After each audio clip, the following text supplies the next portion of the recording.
GS3 which is so dynamic, very heavily current affairs dominated, वहाँ पे बहुत crucial हो जाता है कि आप अपने आंसर्स में लिखते क्या। इन तीनों चीजों के बिना आपका GS3 का क्वेश्चन इनकम्प्लीट साउंड करता है। फिर आपका दूसरा चैलेंजेस को एड्रेस करने का एक चीज called the TISC framework. Now make sure that whatever data is given here, आप जिस साल अपना मेंस का एग्जाम लिखने जा रहे हो, please keep updating your data. Time by time you will see कि एवरीवन सजेस्ट्स यू कि आप न्यूज़पेपर पढ़िए, you pick up these data, आपको ये सारे डेटा पॉइंटर्स न्यूज़पेपर से मिलते हैं। Please make a habit of noting down datas from newspapers, avoid writing in paragraphs, write in as many pointers as you can, and of course each point should at least have 2 to 3 lines, not more than that. तो मैं बस ऐसे impact लिख देती थी और मैं फटाफट 5 पॉइंट मेंशन कर देती थी, जिसमें पॉजिटिव पॉइंट भी होता था और नेगेटिव पॉइंट भी होता था। और कभी कभी मैं इम्पैक्ट को सिर्फ नेगेटिव एस्पेक्ट के जैसा लेती थी, मैं सोचती भी नहीं थी कि अरे पॉजिटिव इम्पैक्ट भी तो हो सकता है। तो इम्पैक्ट वाले क्वेश्चंस को हमेशा आप 2 पार्ट में डिवाइड करिए, पॉजिटिव और नेगेटिव। क्रोनोलॉजी आप डिसाइड।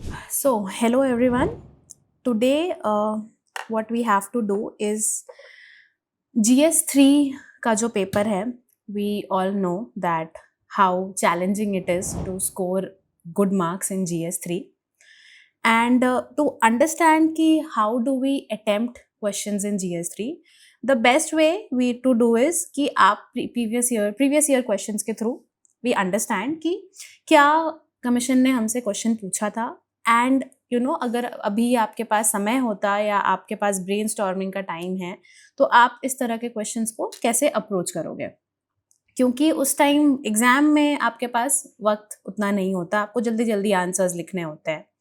बट उस मोड में जब आप जाते हो, जब आपको एग्जाम लिखना है रियल टाइम में, है ना, तो आपके पास एक फ्रेमवर्क होना चाहिए।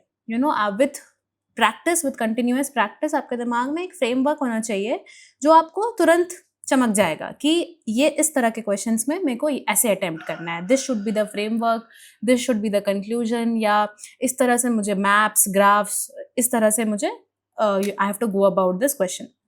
सो that is what we will do today, and majorly जो आज हम टॉपिक कवर करेंगे वो है एग्रीकल्चर इनपुट्स का। ओके, एग्रीकल्चर इनपुट से रिलेटेड पास्ट में जो भी क्वेश्चंस हैं प्रीवियस ईयर में, जो मुझे फील होता है कि आई शुड टेल यू कि इसको कैसे अटेम्प्ट करना चाहिए, या what are the other alternate ways जो आपको फर्स्ट इंस्टिंक्ट में लगता है कि शायद इस तरह से अटेम्प्ट करना चाहिए, बट एक्चुअली वो बहुत ही सिंपल और बहुत ही it comes out as something जो हर बच्चे अटेम्प्ट कर रहे हैं। जिस तरह से आपको अपने आंसर्स को यूनिक बनाना है, शो द एग्जामिनर कि आपने एक अलग एफर्ट पुट किया है, then that is where you score marks. क्योंकि डेफिनेशन लिख के सिंपली चीज़ों को आराम आराम से 3-4 पॉइंटर्स में बता देना, ये हर कोई कर सकता है। इसके लिए आपको थोड़ा बहुत प्रैक्टिस चाहिए, you need a little content and you can go about it. And that's why a paper like GS3 which is so dynamic, very heavily current affairs dominated, वहाँ पे बहुत क्रूशियल हो जाता है कि आप अपने आंसर्स में लिखते क्या हो, है ना। So for today we will be starting with agriculture inputs. This is our main topic, and इससे related questions we will do year by year. सबसे पहले we will start with the most recent one, that is 2024 के mains में जो agriculture input से related question आया है। I will tell you कि इस तरह के क्वेश्चंस को कैसे अटेम्प्ट करते हैं and what could be other alternate ways जिससे आप जैसे you can score well in this question. Now, first of all, before we start, in a paper like GS3, you have to understand कि some few things become really important. First of all is your data. Okay. Secondly, अगर आप कुछ graphical representation कर सकते हो वो, and इसके अलावा अगर question में there is a scope of making a map. Okay. These 3 things. And इन तीनों चीज़ों के बिना आपका GS3 का क्वेश्चन इनकम्प्लीट साउंड करता है। मैं ये नहीं कह रही आपको तीनों चीज़ें लिखनी है, बट इन तीनों चीज़ों में से कोई एक चीज़ भी अगर आप स्मार्टली यूज कर रहे हो, you know how to put those in these inputs in your questions, then you will be scoring good marks. So we will start with the first question, जहाँ पे आपसे पूछा जा रहा है कि what are the major challenges faced by the Indian irrigation system in recent times. Recent times. Now remember, recent times is the keyword here. State the measures. Now you have to state the measures which is taken by the government for efficient irrigation management. Now ये मैं हमेशा बताती हूँ लोगों को, इसीलिए I will put it here also. जब भी आप अपना क्वेश्चन पढ़ते हो, and now this is true for all your GS papers and all your questions related to mains, कि आप जब भी कोई क्वेश्चन पढ़ते हो प्लीज उसको बहुत ध्यान से पढ़िए एंड उसके पार्ट्स को समझिए. अंडरस्टैंड कि आपसे इस क्वेश्चन में क्या पूछा गया है, आप इस क्वेश्चन को कितने पार्ट्स में तोड़ सकते हो, और उसी सीक्वेंस में उस क्वेश्चन को आप आंसर करिए. सीक्वेंस में आंसर करिए, see the parts and address all the parts. That is the first step you have to do. सबसे पहला स्टेप है. अगर वही आप मिस आउट कर दे रहे हो तो फिर कंटेंट में अगर आपने बहुत कुछ अच्छा बहुत लिख भी दिया तो शायद उतना मैटर ना करे, आपको उस पार्ट के लिए नंबर मिल जाएगा. बट अगर आपने एक पार्ट मिस आउट कर दिया है then you won't score so well. So इस क्वेश्चन में हम क्या देख रहे हैं कि हमसे मेजर चैलेंजेस पूछा जा रहा है इंडियन इरिगेशन सिस्टम के बारे में रीसेंट टाइम्स में. नाउ आपसे कभी भी अगर रीसेंट टाइम्स किसी भी क्वेश्चन में मेंशन्ड है ना, तो ये आपको एक हिंट दिया जा रहा है कि आप कुछ उनको डेटा प्रोवाइड करो, है ना. कुछ उनको डेटा दो, कुछ उनको ऐसा चीज आप इंफॉर्मेशन दो जिससे पता चले कि रीसेंट टाइम में कुछ चैलेंजेस चल रहा है, एंड देन आपको गवर्नमेंट के मेजर्स बताने हैं. Okay, so will move forward with this question. First of all see, आपको इंडिया का इरिगेटेड एग्रीकल्चरल एरिया मालूम होना चाहिए. This is something which is part of your current plus static. आपकी कंट्री का पोजीशन इरिगेटेड एग्रीकल्चरल एरिया में कहाँ आता है? एग्रीकल्चर हमारे कंट्री का एक बहुत ही मेजर सेक्टर है. तो इफ यू शुड नो कि आपके कंट्री का पोजीशन कहाँ लाई करता है, right? And then so you can mention that India is the second largest India has the second largest irrigated agricultural area in the world, yet nearly 51% of the net sown area remains rain fed. This is according to the agriculture census 2015-16. Now there is another data given here in the introduction where you are talking about the data given by the Central Water Commission, where it is saying that the irrigation sector consumes about 84% of India's fresh water, which indicates its centrality to agricultural sustainability. And despite this, the Indian irrigation suffers from inefficiencies threatening both food security and environmental stability. Now see, ये एक framework है. I can assure you that इतनी सारी चीज आपको उतने short time में नहीं चमकेगी, और अगर चमक भी रही है तो there are a lot of things which you might not be able to write, because आप सारा टाइम इंट्रोडक्शन में अपना नहीं दे सकते हो. आपको बॉडी में भी आना है, आपको कंक्लूजन भी लिखना है. If there is a scope of graph, आपको ग्राफ भी बनाना है. अगर मैप का स्कोप है तो मैप भी बनाना है ना. तो इसमें से कोई एक डेटा आप पिक कर लो. It could be the first one where it is talking about कि 51% of the net sown area remains rain fed, or you could talk about the agriculture census one. Now always remember, कभी भी आप अगर data mention करते हो उसको बस हवा में मत लिख दो कि 51% होता है. आपको कैसे मालूम है 50% होता है? Please always mention the source, right? Please mention the source that where did you get this data from. अगर नीति आयोग का डेटा है तो प्लीज मेंशन कि नीति आयोग का डेटा है. एग्रीकल्चर सेंसस का डेटा है जस्ट लाइक हियर, तो मेंशन दैट. वाटर कमीशन का मान लीजिए आपको सेकंड वाला डेटा याद है दिमाग में, तो please mention it. Whatever you write in your mains का answer, please back it up with the source that you have used, है ना. कुछ भी random, don't write anything random. Even though the data is correct, make a habit of citing the source from which you have picked up that data. Now, अब आप देखिए यहाँ पे there is this map which is talking about irrigation in India. Now, of course, nobody expects you to kind of remember the whole map, or it's a data pointer which has been picked up from the newspaper.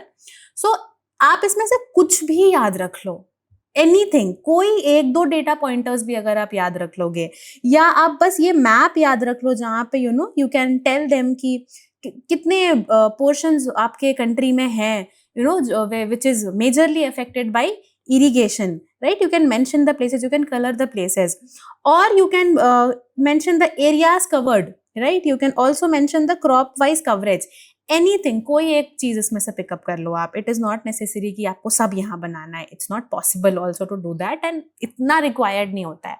Anything, you can pick up anything. That's why it is very important to read your news papers. Time by time you will see कि everyone suggest you कि आप newspaper पढ़िए. You pick up these data, you आपको ये सारे data pointers newspaper से मिलते हैं. Please make a habit of noting down datas from newspapers and any report, any government report जो आपके syllabus से related है. Agriculture के data को तो एक मतलब आदत बना लो आप कि कुछ भी एग्रीकल्चर का डेटा है जो आपको लगता है कि आपके सिलेबस के हिसाब से रेलेवेंट है, please make a habit of noting it down. It could be your data, it could B graph, it could B map, anything, but ये ना एक अपने में आदत डालिए कि आपको टॉपिक रिलेटेड कुछ भी कंटेंट, डेटा, ग्राफ दिखता है, आप उसको नोट करिए. Okay, and then this is how you go about your introduction and a map thing which you can do, or you can do this graph thing. Now, coming to the first part of the question where we talk about the major challenges. Now, अब जहाँ कभी भी आपसे अगर challenges पूछा जाए ना, तो उसको different frameworks में आप put कर सकते हो. The first being the staple framework. Okay, now you see this. अब इसमें staple में क्या होता है? There is a word, हर एक लेटर के पीछे एक एसोसिएशन है विच यू कैन मेंशन, है ना. सो फॉर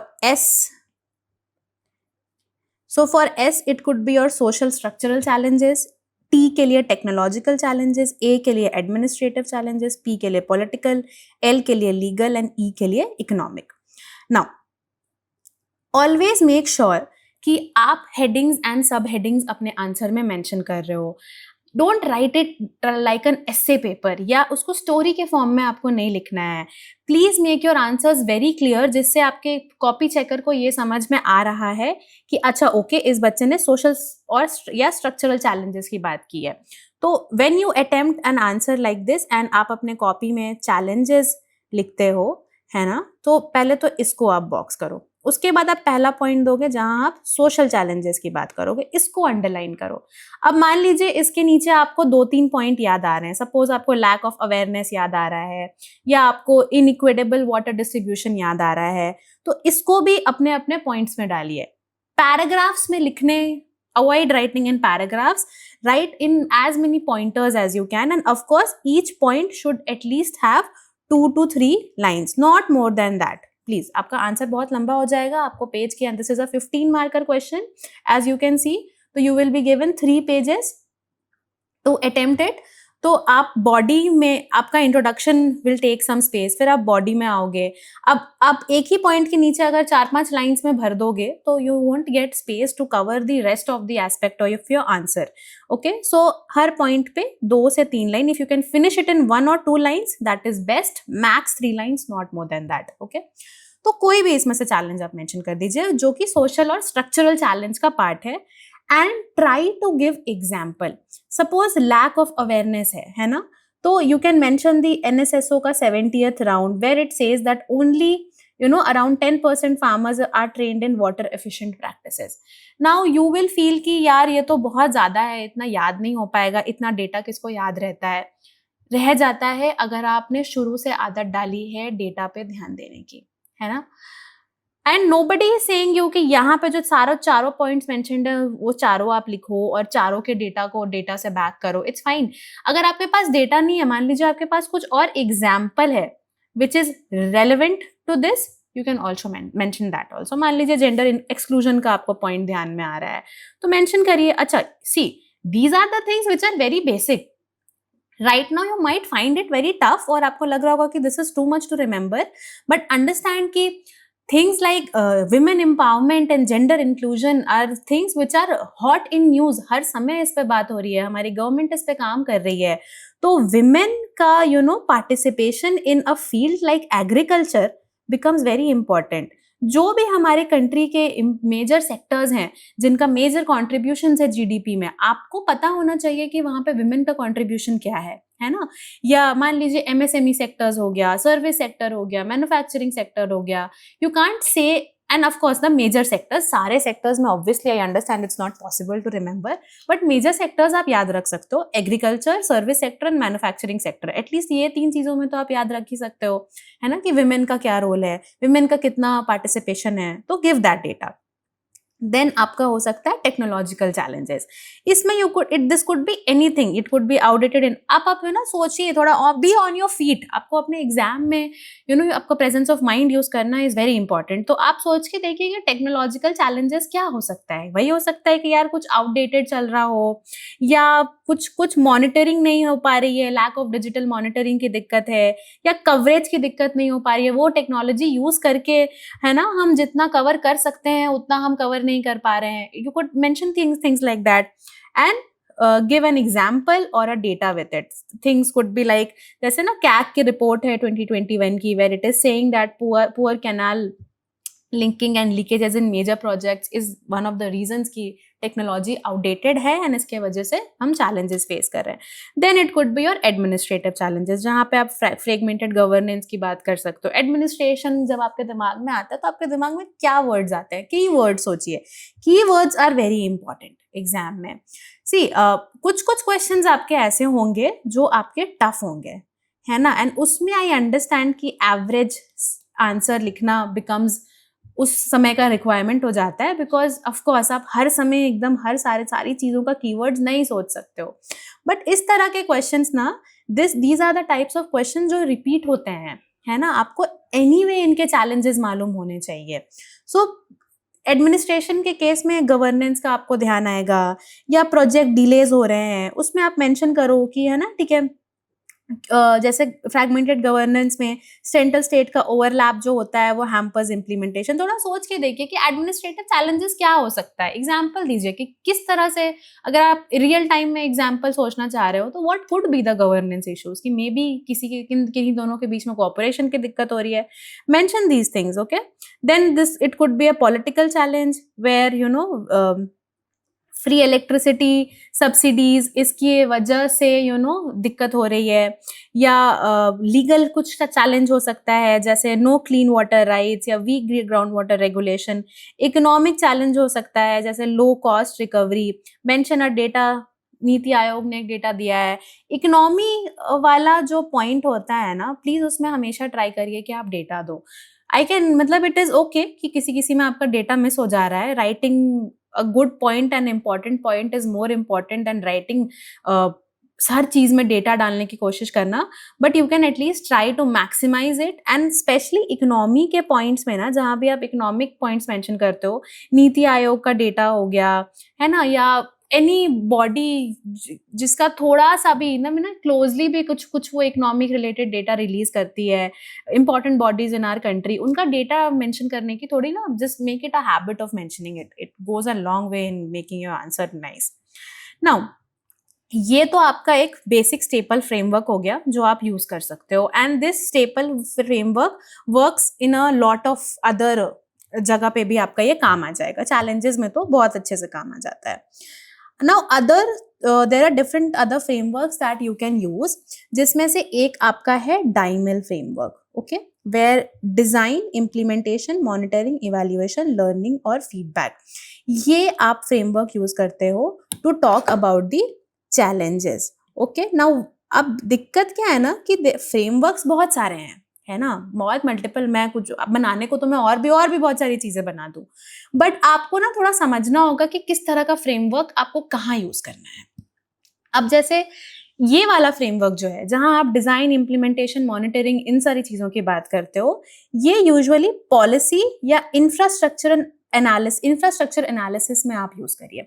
मान लीजिए इस तरह के क्वेश्चन में, जो आपका क्वेश्चन है where it is talking about the Indian irrigation system, अगर आपसे पूछ दे कि इंडियन इरिगेशन सिस्टम में पॉलिसी इम्प्लीमेंटेशन या इंफ्रास्ट्रक्चर एनालिसिस का क्या चैलेंजेस है ना, ये जब आपसे पूछ देना तो ये पॉइंट थोड़ा स्पेसिफिक हो जाता है।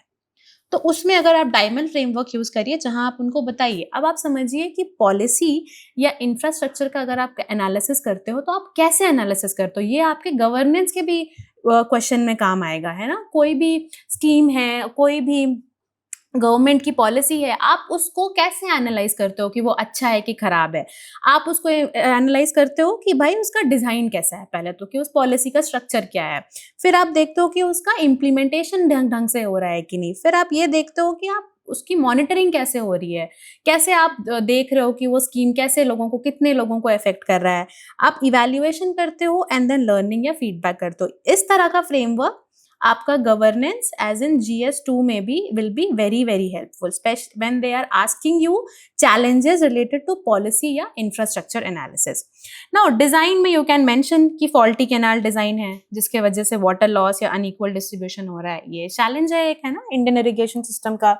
देन इम्प्लीमेंटेशन की दिक्कत है जहाँ पे डिले हो रहा है सर्टेन स्कीम को इम्प्लीमेंट करने में, मॉनिटरिंग की दिक्कत हो रही है, पुअर फीडबैक लूप है, इवैल्यूएशन की दिक्कत हो रही है, रेगुलर ऑडिट्स और परफॉर्मेंस रिव्यू नहीं हो पा रहा है, एंड लर्निंग फीडबैक की दिक्कत है जहां पे लिमिटेड एडेप्टेशन हो रहा है।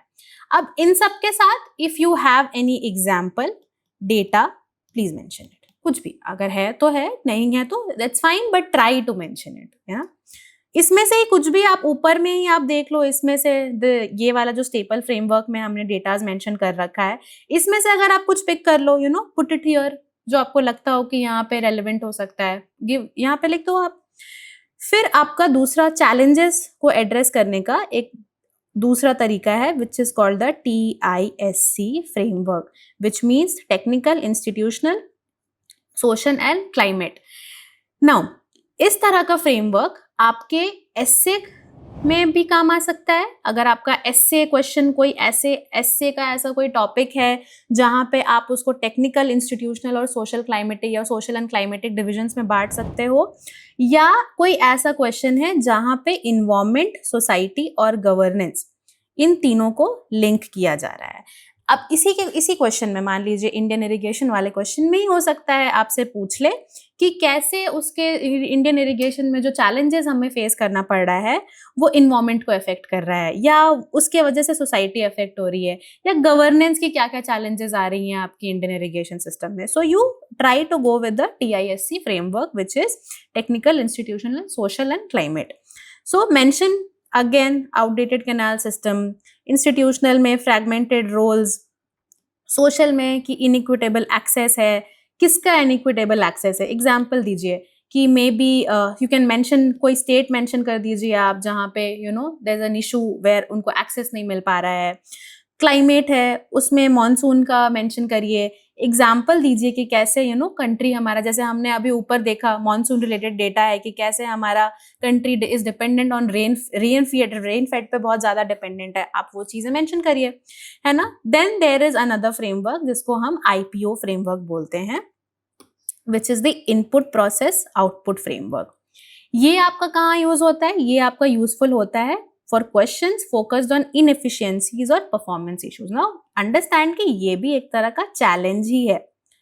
तो आपके challenge based question, now the point of this me telling you this, इसकी चैलेंज बेस्ड क्वेश्चन को एनालाइज हमेशा करिए कि आपसे चैलेंज पूछ किस चीज का रहा है और किस कॉन्टेक्स्ट में वो चैलेंज पूछा जा रहा है। जैसे ये question is clearly a very broad question जहां से आपसे सिंपली पूछा जा रहा है कि इंडियन इरिगेशन के क्या चैलेंजेस है, बट अगर वो स्पेसिफिक करने लग जाएं, जहां पे वो पूछने लग जाएं कि परफॉर्मेंस इश्यूज में क्या चैलेंजेस है, तो आपको इन सारे फ्रेमवर्क्स का मोटा मोटा ध्यान रखिए। मतलब इतना आपको नहीं है कि एकदम यही फ्रेमवर्क यूज करना है, हार्ड एंड फास्ट रूल कुछ नहीं है, बट ट्राई, है ना, अपने आंसर राइटिंग में ये हैबिट डालिए कि आप हमेशा एनालाइज करिए कि आपसे किस कॉन्टेक्स्ट में चैलेंज पूछा जा रहा है। तो अगर इनपुट आउटपुट प्रोसेस रिलेटेड कुछ फ्रेमवर्क बन सकता है, चैलेंजेस अगर इसके अराउंड है जहां पे इनएफिशिएंसीज या परफॉर्मेंस इश्यूज की बात हो रही है, तो आप इनपुट का बताइए, इनपुट स्टेज पे बताइए कि क्या चैलेंज हो सकता है ना। Inadequate funding is one of the challenges, then suboptimal water sources, process में क्या चैलेंजेस है, आउटपुट में क्या चैलेंजेस है ना, water logging, soil salinity, things like that. Then another framework is your infrastructure governance behaviour framework. For questions जहां पे integrating physical, institutional and social dimensions का बात हो रहा है ना। यहाँ पे आप जैसे मान लीजिए आपसे चैलेंज पूछा जा सकता है कि ये किस तरह का चैलेंज, इसमें हम कैसे चैलेंज फेस कर रहे हैं, सोशल डायमेंशंस में क्या क्या चैलेंजेस है। तो इंफ्रास्ट्रक्चर के बारे में बात करिए, गवर्नेंस के बारे में बात करिए, बिहेवियर के बारे में बात करिए। Apart from that you can always supplement your answer with the staple framework. इसमें से भी अगर आपके कुछ पॉइंट्स निकल रहे हैं तो मेंशन करिए, ये नहीं कि यही 3 पॉइंट्स लिख के आ जाना है, आपको और भी कुछ एडिशनल आ रहा है तो प्लीज ऐड करिए। just giving you a rough idea कि how do you go about with themes like this. These are kind of like your micro themes under your challenges वाला part, है ना, कि challenges के अंदर और किस तरह से आप उसको तोड़ सकते हो। तो देन यू मेंशन कि इंफ्रास्ट्रक्चर में कैसे कैनाल्स में दिक्कत है, गवर्नेंस में मेंशन कि कैसे इनएक्टिव यूजर ग्रुप्स हैं, मेंशन कि बिहेवियर में over irrigation due to free electricity से कैसे दिक्कत आ रही है। Now and then there is a last जो एक फ्रेमवर्क मुझे लगता है वो है आपका natural man made policy framework. इसमें हाउ ये आप where do you use it, it works well when you are comparing environmental and human induced issues. Environment या ह्यूमन इंड्यूस्ड इशू से रिलेटेड कुछ चैलेंज आपसे इंडियन इरिगेशन सिस्टम के relation में पूछा है तो you can mention this. Now please ध्यान रखिएगा कि ये वाला जो फ्रेमवर्क है ये आप बहुत सारे जगह पे अप्लाई कर सकते हो चैलेंजेस वाले केस में। अब मैं इंडियन इरिगेशन के कॉन्टेक्स्ट में बात कर रही हूँ, इसका मतलब ये नहीं है कि ये इंडियन इरिगेशन के ही कॉन्टेक्स्ट में यूज हो सकता है।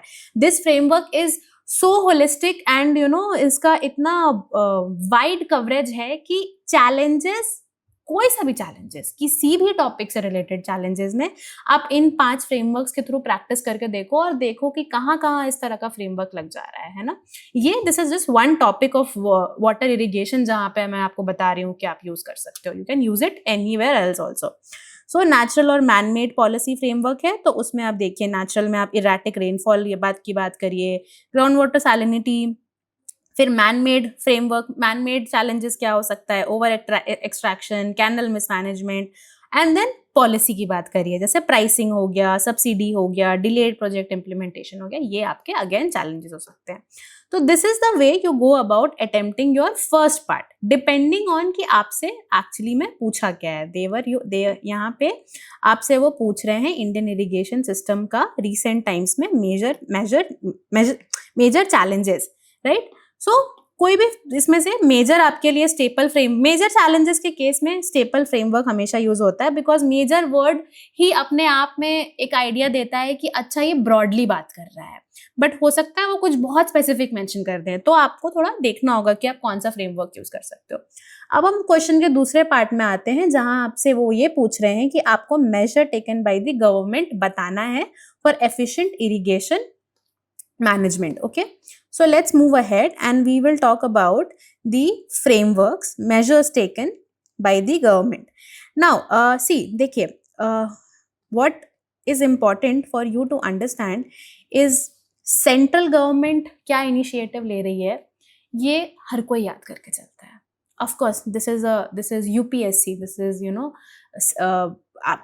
आपके हेड गवर्नमेंट क्या मेजर ले रहे हैं, आप everybody will read it and you should mention it definitely. मैं ये नहीं कह रही हूँ कि आपको ये मेंशन नहीं करना है, बिल्कुल मेंशन करना है। आप मेंशन करिए प्रधानमंत्री कृषि सिंचाई योजना, आप बात करिए यू नो अटल भूजल योजना के बारे में, आप ट्रेडिशनल सिस्टम रिस्टोरेशन के बारे में बात करिए, कुछ भी इनमें से बहुत सारी स्कीम्स और इनिशिएटिव्स हैं।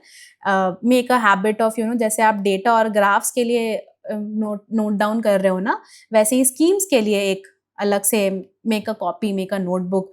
Also try to keep your notes digitized, है ना, एडिशन करने में ईजी होता है।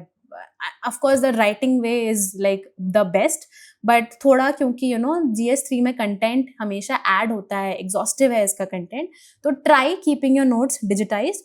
तो स्कीम्स के लिए एग्रीकल्चर हेडिंग के अंदर mention the schemes, 5-6 schemes mention कर लीजिए एंड कीप रिवाइजिंग इट, इसमें से कोई भी यूज कर लीजिए। But you know if you mention the state level best practices also, ये आपको एडिशनल मार्क्स देगा, क्योंकि ऐसा कुछ इसमें क्वेश्चन में स्पेसिफिकली मेंशन नहीं है ना कि आपको। Now if you see the question, they are just asking state the measures taken by the government. यहाँ इन्होंने कुछ ऐसा हार्ड एंड फास्ट रूल तो लिखा नहीं है कि आपको सेंट्रल गवर्नमेंट के ही बारे में बात करना है, गवर्नमेंट तो स्टेट भी हो सकती है ना? तो why not mention it, why not mention some of the state best level practices. बहुत सारे बच्चे हैं जो इस चीज को मिस आउट करेंगे। ये 3-4 स्कीम्स वो याद करेंगे जिसपे उनको मार्क्स मिलेगा, बट अगर आप स्टेट लेवल प्रैक्टिसेस भी मेंशन कर दो तो एक अच्छा इंप्रेशन जाता है कि अच्छा ठीक है, आप अपने ही स्टेट का कुछ आप मेंशन कर दो, आपको अगर मालूम है इस चीज के बारे में। एनीवे आपको अवेयर रहना चाहिए, है ना? तो सम ऑफ, नॉट ऑल, अगेन बहुत सारा याद करने का जरूरत नहीं है, बट उन सारे स्टेट्स में जहाँ एग्रीकल्चर को लेके कुछ इश्यूज है, वहां पे क्या इनिशिएटिव्स लिए जा रहे हैं, if you can mention few of them, 1 or 2 of them also, तो गुड मार्क्स। तो पानी फाउंडेशन इनिशिएटिव महाराष्ट्र का है ना? This is a community lead watershed management and water conservation, mention it, है ना? कोई भी, अब इसमें अब ऐसा नहीं है कि इसमें जो लिखा है आपको वही मेंशन करना है, आप अपना भी कुछ एडिशन कर लो, है ना? Then mission Kakatiya Telangana government के थ्रू का है, जिसमें restoration of minor irrigation tanks हो रहा है, state level best practices mention them, है ना? सेंट्रल। सो इसको भी ना, जब आप मेजर्स आप जब नोट कर लिखते हो ना, एंड मान लो आपको एग्जाम में ध्यान है स्टेट और सेंट्रल दोनों का, तो इसको ना 2 पार्ट में जरूर डिवाइड करिए। अगर आप सिर्फ सेंट्रल गवर्नमेंट का लिख पा रहे हो, सिर्फ सेंट्रल गवर्नमेंट, तो फिर तो ठीक है, फिर आप मेंशन कर दीजिए। बट फॉर एनी चांस अगर आपको स्टेट लेवल बेस्ट प्रैक्टिसेस भी मालूम है, तो इसको भी 2 पार्ट में डिवाइड कर दीजिए। थोड़ा क्लीन लगता है आपका आंसर, आपको ना क्लियरली आप उनको दिखाओगे कि देखिए सर, स्टेट में, सेंट्रल में मैंने 2 मेंशन किया है, स्टेट में मैंने 3 मेंशन किया है, जो भी वट, है ना? And then you come to the conclusion. Now conclusion लिखने के 2-3 तरीके हैं। You can always write a relevant quote, but remember that whatever quote you write should be relevant and should be directly related to the question that they have asked you. Okay, don't write random things which are not random quote, कुछ भी मत लिख दीजिएगा जो relevance भी बहुत नहीं खा रहा है और उसके मल्टीपल मीनिंग्स भी निकल सकते हैं। तो जल है तो कल है, गुड कोट, है ना? ensuring efficient and sustainable irrigation aligns directly with sustainable development goals. Or you could also just mention and talk about the sustainable development goals, वो भी कर सकते हो आप, है ना?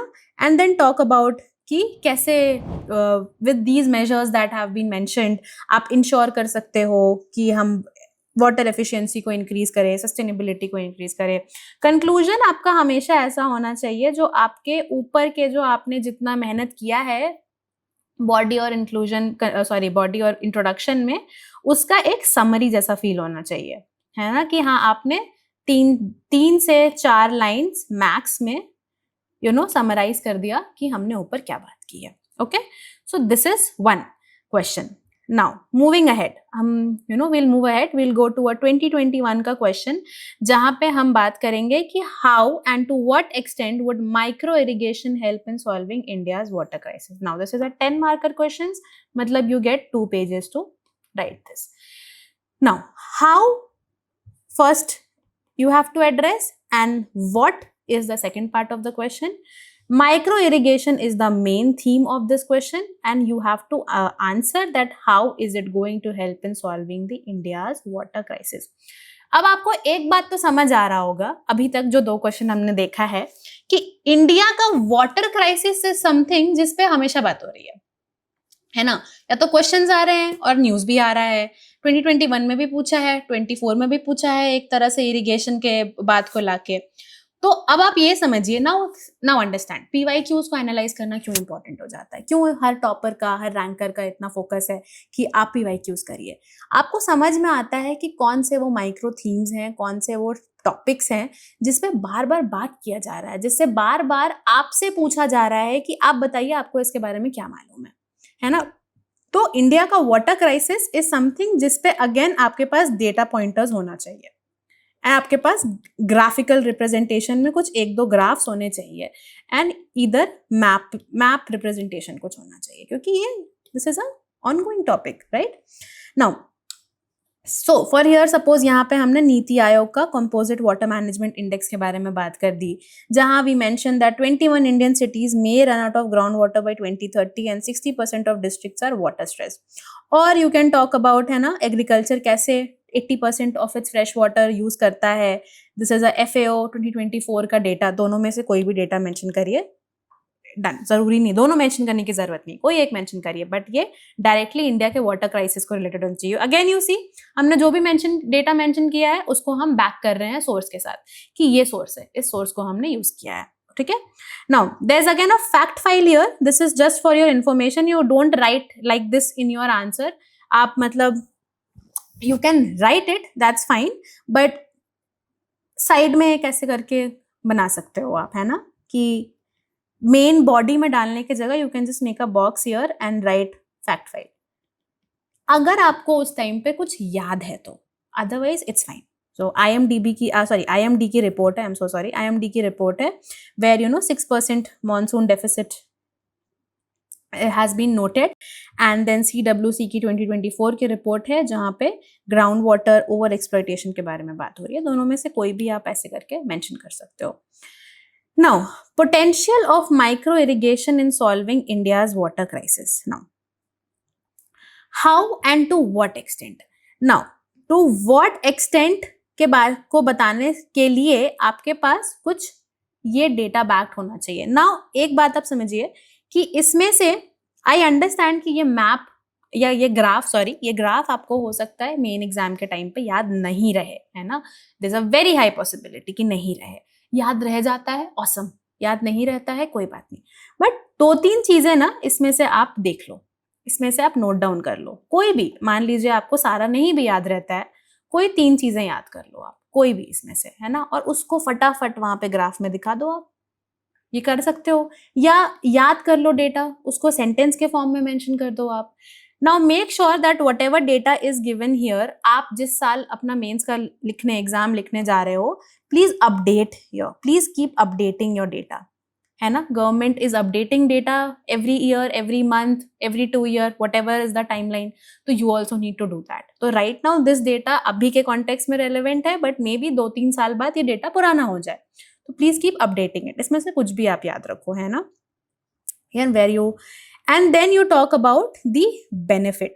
So you have talked about the how, right? This is यहाँ पे आपका how है, from here till here you have the how, okay, and आगे जाके we will talk about that it is to what extent. Now what extent में आपके basically benefits आ जाते हैं, where you talk about कि high water use efficiency होती है micro irrigation में, गिव एन एविडेंस एग्जाम्पल, जहाँ पे ड्रिप इरिगेशन का आप एग्जाम्पल दे सकते हो। पहले तो आपको मालूम होना चाहिए कि माइक्रो, अच्छा one more thing, sorry which I forgot to mention, कि first of all you should know what micro irrigation is, इसमें आपको कंफ्यूजन नहीं होना चाहिए कि हमें मालूम ही नहीं है माइक्रो इरिगेशन क्या है।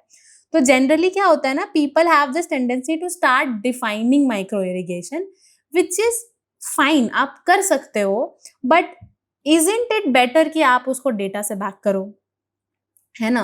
तो पहली बात तो इस चीज पे कंफ्यूजन नहीं होना चाहिए कि माइक्रो इरिगेशन ही नहीं मालूम है, माइक्रो इरिगेशन आपको पता होना चाहिए क्या है, तभी आप उसके बाकी एस्पेक्ट्स को आंसर भी कर सकते हो।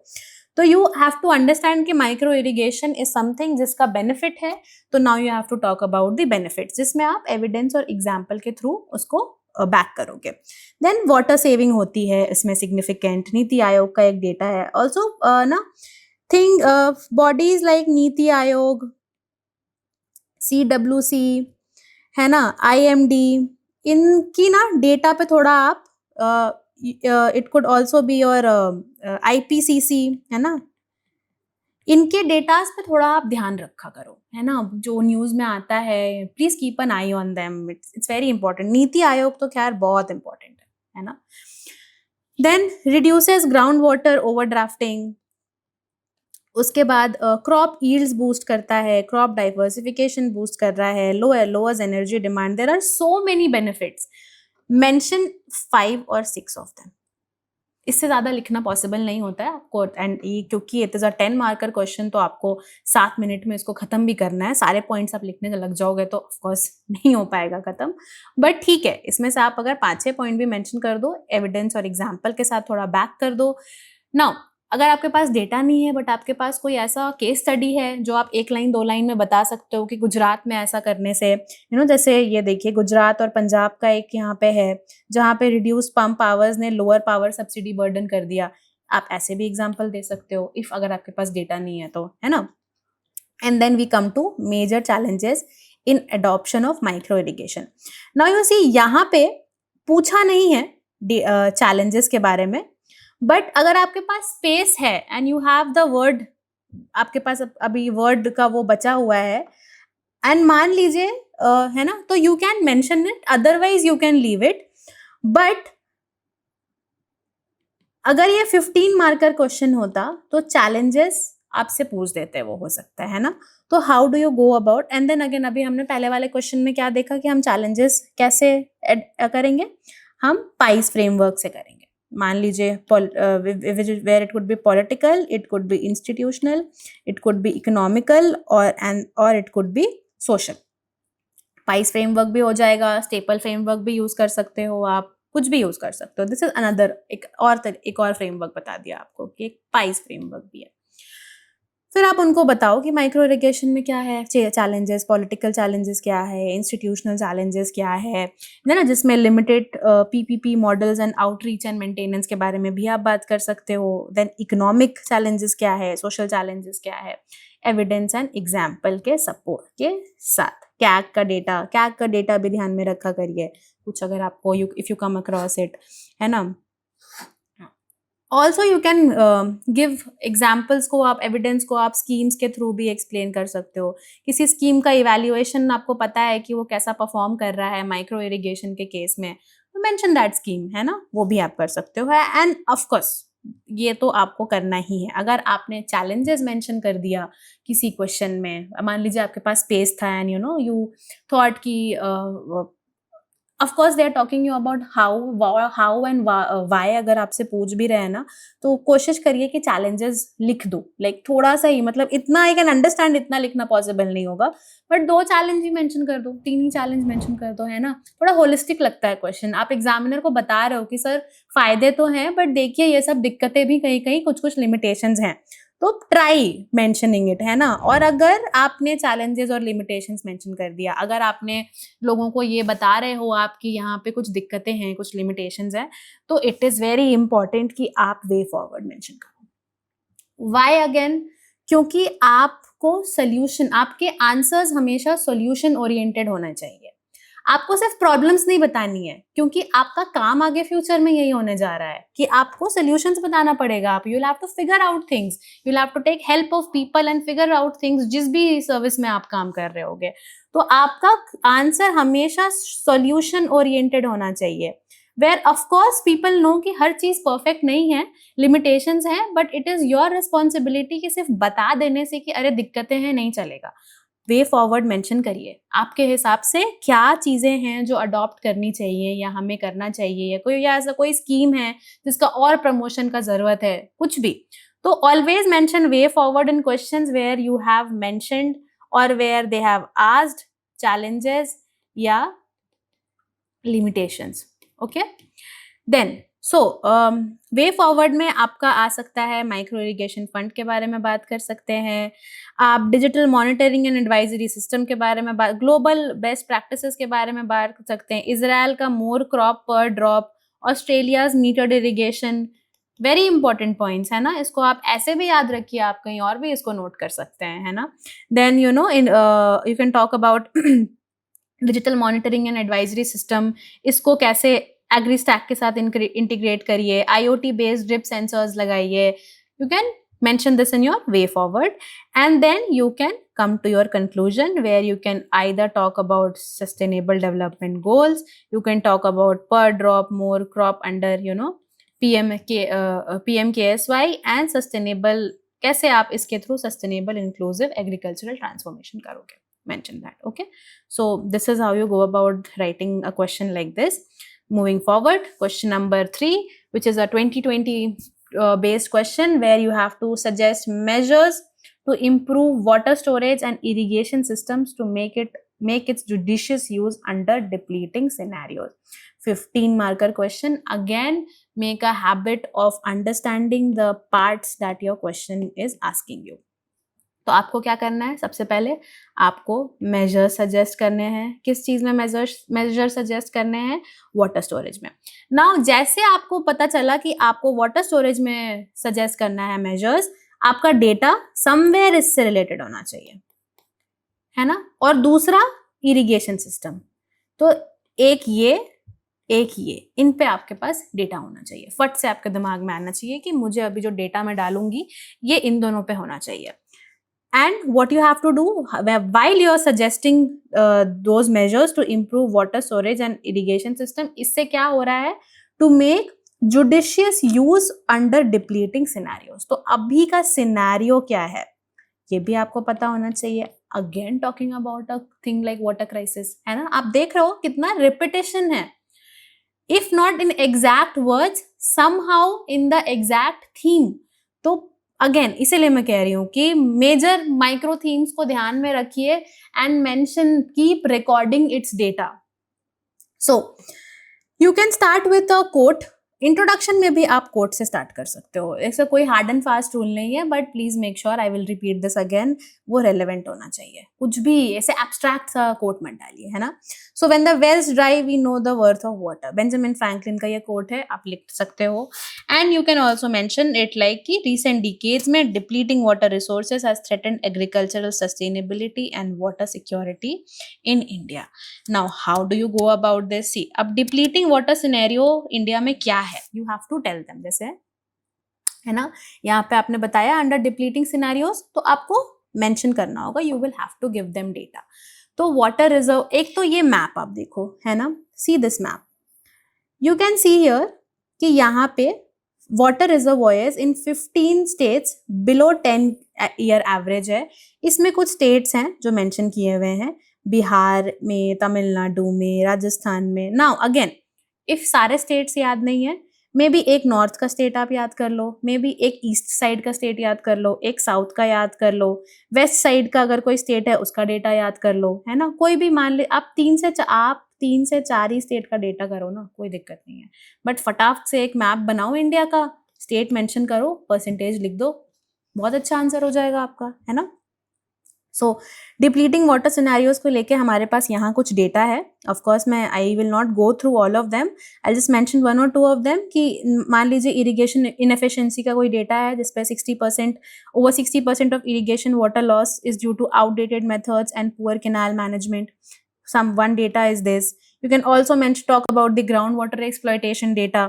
तो ग्लेशियल रिट्रीट के भी बारे में आप बात कर सकते हो, बट ये सारे पॉइंटर्स आपके ज़्यादा इंपॉर्टेंट हैं, तो ऑलवेज रिमेंबर कि हमेशा इंपॉर्टेंट पॉइंट्स को प्रायोरिटाइज करिए, आदत डालिए कि आपको मालूम होना चाहिए कि मुझे पहला पॉइंट कौन सा लिखना है और 5वां पॉइंट कौन सा लिखना है ना।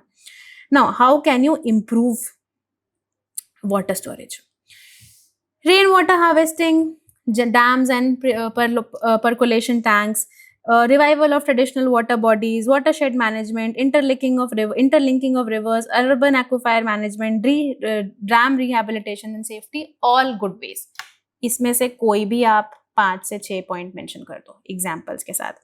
जैसे फॉर एग्जाम्पल आप देखिए, revival of traditional water bodies है, इसमें आप मेंशन करिए जल युक्त शिविर अभियान महाराष्ट्र में है, it was also in news, तो मेंशन दीज थिंग्स, है ना। उसके बाद क्लासिफिकेशन, अब मान लीजिए आपके पास एक फ्रेमवर्क है, this is again a framework which is based on classification. ना अगर आपसे पूछा जाए, है ना, कि जैसे हमने यहाँ पे बता रहे हैं ना कि क्या दिक्कत है ना, द क्वेश्चन इज कि measures to improve water storage and irrigation system to make its judicious use under depleting scenarios। now जब आप measures आपको suggest करना है तो there could be a classification based framework। किसी भी suggesting measures वाले क्वेश्चन में there could be a classification based framework जहाँ पे आप physical, technological, ecological और institutional dimensions में बात करोगे। फिजिकल इंफ्रास्ट्रक्चर में डैम्स, रिजर्वॉयर्स, चेक डैम्स, ये मेजर्स है ना, these are physical measures, right. Then technological infrastructure, ecological approaches, institutional policy measures with 1 और 2 एग्जाम्पल्स। एक एग्जाम्पल भी दोगे तो चलेगा, कोई दिक्कत नहीं है। देन मेजर्स के क्वेश्चन में एक तो ये फ्रेमवर्क हो गया, है ना, there you talk about the physical, technological, ecological and institutional framework. अब मान लीजिए कोई ऐसा मेजर बेस्ड क्वेश्चन है जो आपसे स्केल से रिलेटेड आपसे कुछ पूछ रहा है, scale based as in macro, meso and micro levels पे आपसे मेजर्स पूछा जा रहा है कि क्या अडेप्ट किया जा सकता है to kind of get over this water storage वाले इशू में। तो मैक्रो लेवल पे आपका यूजुअली नेशनल और इंटर स्टेट एग्जाम्पल्स आ जाता है, मीसो लेवल पे आपका स्टेट डिस्ट्रिक्ट आ जाता है, माइक्रो पे आपका विलेज या हाउस होल्ड डेटा आ जाता है ना। एंड यहाँ पे you can mention interlinking of reverse, district level water budgeting, roof top rain water harvesting, इसमें से कुछ भी आप मेंशन कर सकते हो। ये तब जब आपसे मेजर्स पूछा जा रहा है ऑन डिफरेंट लेवल्स, तो mention those levels, it could B it should be macro, meso and micro levels. Now, measures to improve irrigation system and water use efficiency, the second part of your question. क्या आप mention कर सकते हो? Micro irrigation mention कर सकते हो, smart irrigation mention कर सकते हो, precision agriculture tour, crop diversification and planning. 8 आपको यहाँ पे फ्रेमवर्क बना के दे दिया गया, इसमें से कोई भी अगेन 5 से 6 points if you what ever you remember इसमें से मेंशन करिए, and of course always back it up with an example और अ डेटा। ठीक है, तो this is the second part of your question. आकि पहला हमने वाटर स्टोरेज के बारे में बात की, हमने पहले हम समझेंगे कि वाटर स्टोरेज को इम्प्रूव करने के मेजर्स को हम किस फ्रेमवर्क में डाल सकते हैं। वो आप थोड़ा प्रैक्टिस से समझिए कि हम माइक्रो मीजो लेवल वाले पे बात करें या हम इस वाले फ्रेमवर्क पे बात करें, तो वो आपको लिखते लिखते आंसर राइटिंग प्रैक्टिस करते करते आपको अपने आप समझ आने लगेगा।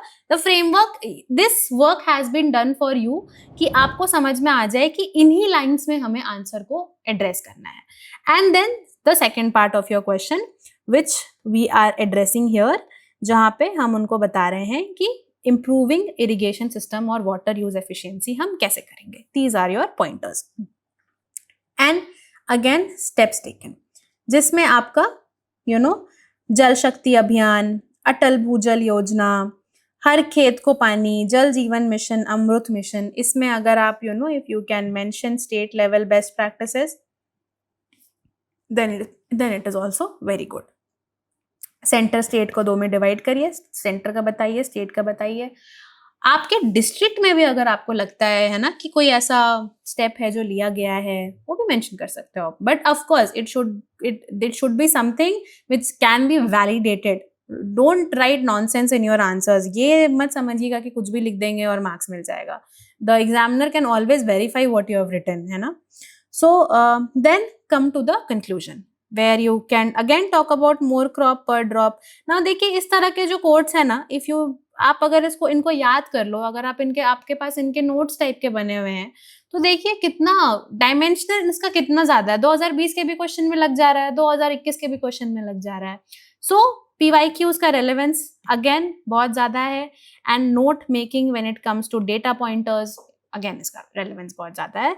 And I will repeat this, I can not emphasise this enough कि आपका माइक्रो थीम्स आपको समझना आपके पेपर में कितना इंपॉर्टेंट हो जाता है उसके बाद, है ना।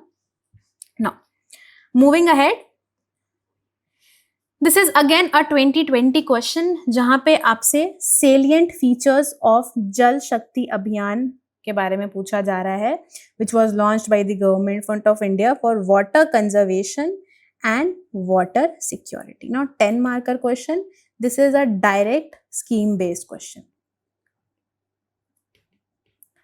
इसके लिए आपको इस स्कीम के बारे में मालूम होना चाहिए। अगर आपने सुना होगा, बट मान लीजिए जस्ट फॉर डिस्कशन पर्पसेस अगर आपने इस स्कीम के बारे में सुना ही नहीं है, तो आप क्या लिखोगे फिर, है ना। Again a current affairs dominated question, most probably this was in the news in that year, तो it's a direct scheme based question. इसीलिए अगेन न्यूज़पेपर का रेलेवेंस, करंट अफेयर्स का रेलेवेंस बहुत ज्यादा है GS3 में।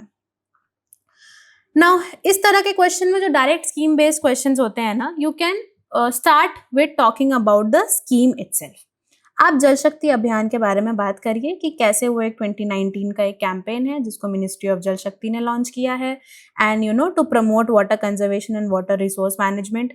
नाउ सी, मान लीजिए फॉर एग्जांपल आपको जल शक्ति अभियान के बारे में नहीं मालूम है, आपको नहीं मालूम है कि 2019 में लॉन्च हुआ था और आपको मिनिस्ट्री तो चलिए आप गेस वर्क तो कर ही सकते हो ना, थोड़ा तो दिमाग लगा ही सकते हो कि जल शक्ति अभियान है तो मिनिस्ट्री ऑफ जल शक्ति ने ही लॉन्च कराया होगा, बट फॉर मान लीजिए by any chance you have a confusion on that, then don't mention it. गलत मत लिखिएगा, अगर चमक जा रहा है उस टाइम पे तो मेंशन इट। अब मान लीजिए for any reason you don't remember the year and the ministry who launched this scheme, then give us briefly 2-3 second के लिए read that scheme, and for a student who is writing mains आपके पास एक rough idea होना चाहिए कि ये scheme किस चीज के लिए होगा। आप कुछ तो मेंशन कर ही सकते हो ना, कुछ तो बता ही सकते हो कि वाटर कंजर्वेशन को लेके होगा, इतना गैस वर्क तो आप कर ही सकते हो, और वो most probably it will go on point, है ना। तो water conservation, water resource management को आप मेंशन कर दो। ओके, देन इसका मेन फोकस कहाँ था, water stressed blocks of the country में था, and what it is doing, it is supplementing the governments objective of ensuring water security sustainability aligning with SDG clean 6 which is clean water and sanitation. Now इतना अगर आपको नहीं ध्यान में है about the scheme, then you can just mention कि ये किस मिनिस्ट्री का पार्ट है और इसका एम्स क्या है। एम्स एंड ऑब्जेक्टिव्स 1-2 लाइन में आप इसको एक्सप्लेन कर दो, ठीक है। और ऑल्सो सी, ये जो सस्टेनेबल डेवलपमेंट गोल्स है ना, ये अगेन एक बहुत ही होलिस्टिक चीज है, इनको आप कहीं भी यूज कर सकते हो। आप इनको अपने GS1, GS2, GS3 किसी भी पेपर, आप कभी कभी एथिक्स के भी पेपर में इसको यूज कर सकते हो, है ना। तो थोड़ा कनेक्ट करने का अब क्योंकि अब मैंने ये बात बोल दिया है, इसका मतलब ये नहीं कि अब सारे क्वेश्चंस में SDG के बारे में बात कर देना है, वो भी नहीं करना है, आपको सेलेक्टिव होना पड़ेगा, बट आप उनको यूज कर सकते हो, है ना, इन योर आंसर्स। याद कर लीजिए, memorise all those 17 SDGs by heart. Now again, so this is a scheme based question, so we will of course talk about the salient features of this scheme, and you will have to know about this scheme. So इसमें nothing doing, this is a fact, this is kind of a factual question। अगर आपको scheme के बारे में नहीं मालूम है, you won't be able to write good answer।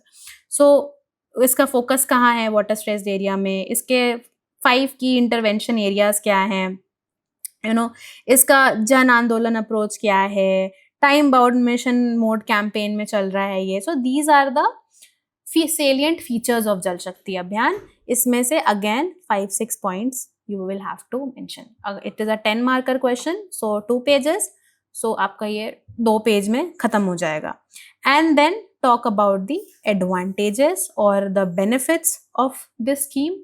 अगर if there is space you can mention कि इसमें limitations क्या आई हैं इस स्कीम को इम्प्लीमेंट करने में, एंड 1-2 लाइन में अगर आप वे फॉरवर्ड दे सकते हो तो आपके क्वेश्चन को थोड़ा होलिस्टिक बना देता है ये, क्योंकि कहीं भी दे हैव नॉट मेंशन्ड ना कि, है ना, कि आप चैलेंजेस नहीं मेंशन कर सकते हो। Of course you have to talk about what good it has done in your first, आपका प्रायोरिटी वही होना चाहिए। But if you have space and if you have time, space और टाइम, ये 2 चीज आपको अपने आंसर राइटिंग में बहुत ज्यादा ध्यान रखना है। अगर आपको लगता है कि पहले आपका फोकस हमेशा क्वेश्चन के मेन पार्ट को एड्रेस करना होना चाहिए जो एविडेंटली लिखा हुआ है आपके क्वेश्चन में, उसके बाद अगर आपके पास टाइम और स्पेस बचता है तो बाकी चीजें 1-2 लाइन में अगर आप मेंशन कर सकते हो तो कर दो, otherwise leave it, address the main part and move to the next question, and then write a conclusion about it कि how well it is doing. इनका क्या एक होलिस्टिक, एक अगेन एक ब्रॉड अप्रोच, आपने मेन जो मतलब स्पेसिफिक कंट्रीब्यूशन है इसका वो तो आपने बता दिया, बट अब स्पेसिफिक कंट्रीब्यूशन का एक ब्रॉड समरी आप दे सकते हो अपने कंक्लूजन में, and you and this answer. Okay, now moving ahead, 2019 का क्वेश्चन है ये, where you have to talk about, elaborate on the impact of national watershed project। again this is a important project based question in increasing agricultural production from water stressed areas, है ना। agricultural production, water stressed areas, you can see वापस से theme repeat हुई है, और आप देखो 2019 में भी हमने देख लिया, 2020 में भी देख लिया, 2021 में भी देख लिया, 3 साल लगातार, और फिर 2024 में भी आ गया आपका, है ना। So now national watershed project के बारे में आपको मालूम होना चाहिए कि क्या है। अच्छा, okay, now understand this, sometimes क्या होता है ना, कुछ स्कीम्स और कुछ ऐसा प्रोजेक्ट होगा जो उस साल आपके न्यूज में रहा होगा। तो जैसे मान लीजिए नेशनल वाटरशेड प्रोजेक्ट अगर अभी भी न्यूज में है आपके, अगर हिंदू में, इंडियन एक्सप्रेस में, you can see the repetition of the scheme जो 3-4 साल पुराना है, तब तो आप उनको बिल्कुल ध्यान में रखिए, एकदम नजर में रखिए। जैसे स्वच्छ भारत अभियान को हो गए कितने साल हो गए, 10 साल से ऊपर हो गए हैं ना लॉन्च किए हुए, but you will still find it in the news. So even though it is a 10-year, more than 10-year-old scheme, it has still relevance in your current scenario. So you should know about Swachh Bharat Abhiyan. Similarly, if National Watershed Project is something which is still in the news, you should know about it. But अगर आपको दिख रहा है कि ये एक dormant topic है जो 2019 में इसलिए पूछा है क्योंकि उस समय बहुत न्यूज में था, बट अभी लास्ट 4-5-6 साल से इसके बारे में कोई चर्चा नहीं हो रही है एज सच, तो you can always leave that thing out, because current की बहुत सारी चीजें हैं जो आपको याद रखनी है ना, क्योंकि GS3 पेपर है तो अगेन करंट अफेयर्स बेस्ड इसका बहुत ज्यादा फोकस है ऑन द करंट अफेयर्स। तो national watershed how do you go about attempting this. Now अगर आपसे इम्पैक्ट पूछते हैं ना क्वेश्चन में, now my focus of giving this question as an example is whenever आपसे इम्पैक्ट पूछा जाए, हमेशा उसके पॉजिटिव और नेगेटिव इम्पैक्ट्स के बारे में बात करिए और दोनों को अलग अलग हेडिंग में एड्रेस करिए। मैं क्या करती थी, जब मैंने नया नया आंसर राइटिंग लिखना शुरू किया था ना, तो मैं बस ऐसे इम्पैक्ट लिख देती थी और मैं फटाफट 5 पॉइंट मेंशन कर देती थी, जिसमें पॉजिटिव पॉइंट भी होता था और नेगेटिव पॉइंट भी होता था। और कभी कभी मैं इम्पैक्ट को सिर्फ नेगेटिव एस्पेक्ट के जैसा लेती थी, मैं सोचती भी नहीं थी कि अरे पॉजिटिव इम्पैक्ट भी तो हो सकता है। तो ये ठीक है, बट बहुत क्लटर्ड लग रहा है ना, कि पॉजिटिव नेगेटिव क्या है, कुछ अलग से कुछ समझ में नहीं आ रहा है। तो इम्पैक्ट वाले क्वेश्चंस को हमेशा आप 2 पार्ट में डिवाइड करिए, पॉजिटिव और नेगेटिव। क्रोनोलॉजी आप डिसाइड कर लीजिए, आप पॉजिटिव इम्पैक्ट के बारे में पहले बात करना चाहते हैं वो कर लीजिए, नेगेटिव के बारे में पहले करना चाहते हैं वो कर लीजिए, बट मेक श्योर कि if it is something which is a government scheme, या आपसे मतलब जो ऐसा न्यूज में चल रहा है, जो ऐसा स्कीम है जिसको पब्लिक के बेनिफिट के लिए बनाया गया है या कंट्री के बेनिफिट के लिए बनाया गया है, हमेशा पहले उसके पॉजिटिव इम्पैक्ट के बारे में बात करिए। अगर वो नेगेटिव कॉनोटेशन का क्वेश्चन है ना, मान लीजिए है ना, जिसमें आपको फील हो रहा है कि नेगेटिव चीजें ज्यादा हो रही हैं दैन पॉजिटिव, तब आप नेगेटिव मेंशन करिए। बट यूजुअली इस तरह के स्कीम बेस्ड क्वेश्चंस में always first talk about the positive impact that scheme has had and then talk about the negative impact, है ना। तो talk about the watershed management project, ठीक है, and what if you know its official name, well and good, you can always mention कि वो एक centrally sponsored scheme है कि सेंट्रल सेक्टर स्कीम है कि स्टेट स्पॉन्सर्ड स्कीम है। अगर आपको मालूम है तो you can always mention that and you can mention its aims and objectives 1-2 line में आपके इंट्रो में, and then you can talk about its positive impact where you talk about कि उनका सॉइल मॉइस्चर इंप्रूव और water retention improve करने में help करते हैं।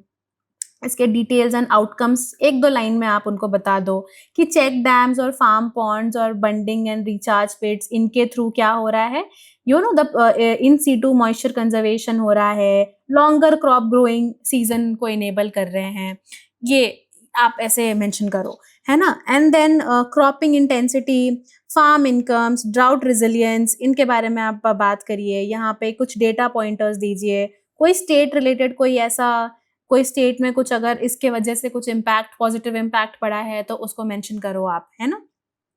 And then talking about the major issues where you talk about the negative, it could be the negative impacts और it could be the limitations.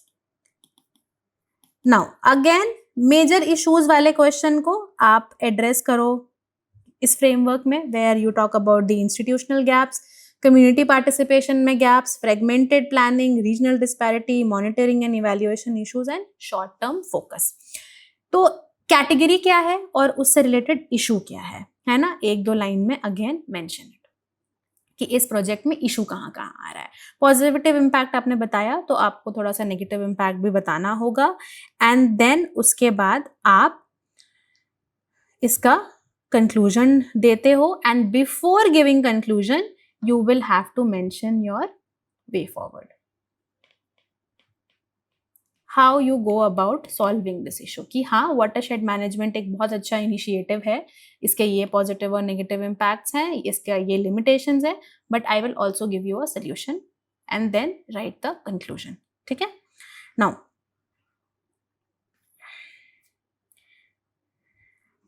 इस तरह के questions में आपका आंसर राइटिंग फ्रेमवर्क कैसा होना चाहिए? आपका answer writing framework component based होना चाहिए. कोई भी स्कीम है या प्रोजेक्ट है जो किसी सेंट्रल या स्टेट गवर्नमेंट ने स्टार्ट किया है, तो आप कंपोनेंट वाइज भी बात कर सकते हो, है ना. वेयर यू टॉक अबाउट कि वाटर कंपोनेंट में क्या इम्पैक्ट है, लैंड में क्या इम्पैक्ट कर रहा है, वो क्रॉप्स पे क्या इम्पैक्ट कर रहा है, इनकम पे क्या इम्पैक्ट कर रहा है, फॉर्डर लाइफ स्टॉक पे क्या इम्पैक्ट कर रहा है, क्लाइमेट रेजिलियंस पे क्या इम्पैक्ट है और कम्युनिटी पे क्या इम्पैक्ट है. किसी भी these are the impact areas, so you can briefly keep in mind what are the impact areas that you need to address. आपको कभी कभी याद ही नहीं आएगा कि यार क्या क्या इम्पैक्ट हो सकता है ना.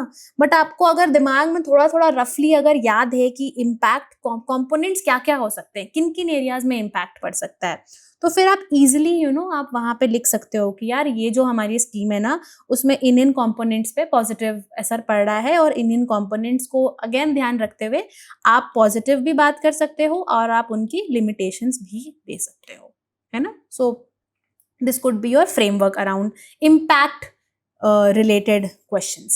Okay, then this is again a recent very recent question, इस साल का ही question है, where you elucidate the importance of buffer stocks for stabilizing agricultural prices in India.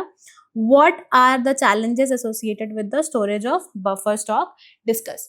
Now this is again a two-part question, और यहाँ पे आपको पहले समझना होगा कि यहाँ पे हमने पूछा क्या है. हमने पहले यहाँ पे इम्पोर्टेंस को एड्रेस करना है. क्यों, किस चीज में? Stabilising agricultural prices in India. और दूसरा पार्ट क्या है कि हमें चैलेंजेस बताने हैं associated with storage of buffer stock. Discuss. तो data becomes important and challenges अगर हैं तो लास्ट में आपका वे फॉरवर्ड भी होना चाहिए, है ना. सो इस क्वेश्चन को आप कैसे स्टार्ट कर सकते हो? इस क्वेश्चन को आप स्टार्ट कर सकते हो बाय एक्सप्लेनिंग कि बफर स्टॉक्स होता क्या है ना. What are buffer stocks? Buffer stocks they refer to surplus food grains produced and maintained by government to ensure food security, manage emergencies and stabilise agricultural prices in India.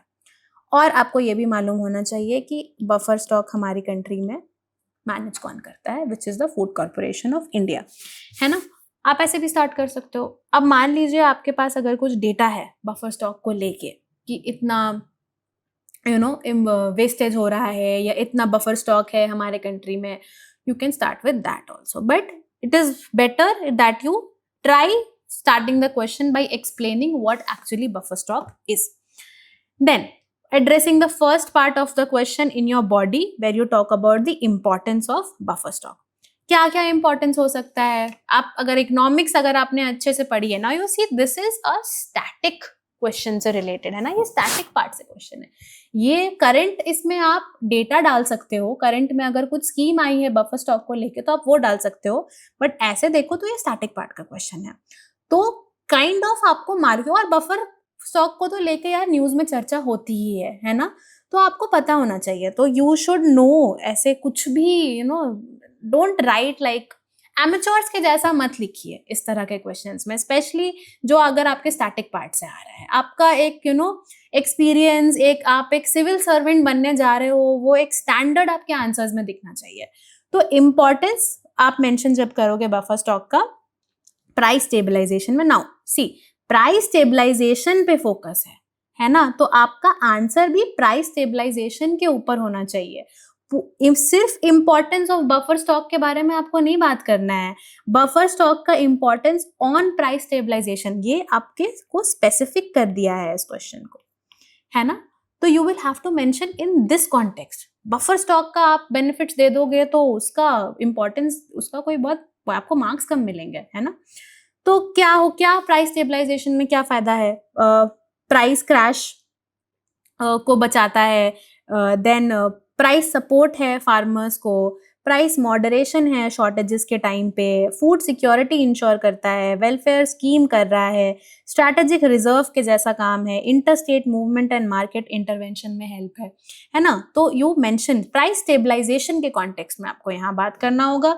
National food security act का example दे सकते हो आप, mid day meal का example दे सकते हो आप, PM पोषण के बारे में बात कर सकते हो आप। Okay, then coming to the second part of the question, second part में क्या है, वो challenges in storage of buffer stock. Again हमेशा देखिए कि आपसे किस कॉन्टेक्स्ट में चैलेंज, किस कॉन्टेक्स्ट में इंपॉर्टेंस, किस कॉन्टेक्स्ट में बेनिफिट, इम्पैक्ट, ये सारी चीजें पूछा जा रही है। तो आपने जब चैलेंज मेंशन करना है तो आपको मेंशन करना है कि स्टोरेज में क्या चैलेंज आ रहा है बफर स्टॉक के, है ना। तो भाई इनएडिक्वेट एंड आउटडेटेड स्टोरेज इंफ्रास्ट्रक्चर है, एक डेटा के साथ अगर आप बैक कर सकते हो कि कैसे है, क्यों है, तो it will be good. Then rising carrying cost और वेस्टेज का बात कर सकते हो, रीजनल इम्बैलेंस मेंशन कर सकते हो, environmental concerns, private sector storage under utilisation, sync poor synergy है, हम प्राइवेट सेक्टर को इन्वॉल्व नहीं कर रहे हैं।